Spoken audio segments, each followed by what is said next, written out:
ফের উত্তপ্ত হুগলি লোকসভা কেন্দ্র। বিজেপির বিদায়ী সাংসদ লকেট চট্টোপাধ্যায়ের গাড়িতে হামলার অভিযোগ উঠল তৃণমূলের বিরুদ্ধে।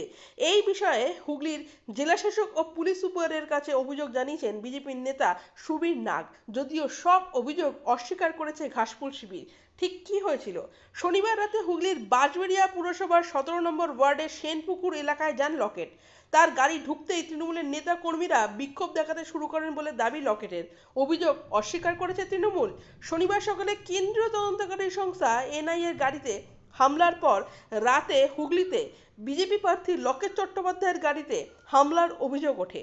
অভিযোগের তীর সেই তৃণমূল কংগ্রেসের দিকেই। এদিন লকেট বাঁশবেড়িয়ায় একটি কালী পুজোয় অংশ নিতে যাচ্ছিলেন বলে জানা গেছে। অভিযোগ, সেই সময় কিছু তৃণমূলের কর্মী লকেটকে বাধা দেন এবং গাড়ি ঘিরে বিক্ষোভ দেখাতে শুরু করেন। দেখানো হয় কালো পতাকাও।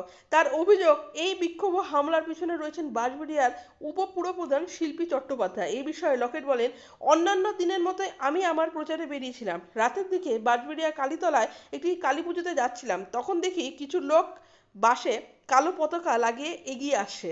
তারা গালাগালি দিতে থাকে, সঙ্গে গো ব্ল্যাক স্লোগানও দিতে থাকে। আমার গাড়ি যত এগোতে থাকে তাদের দাপাদাপি তত বাড়তে থাকে।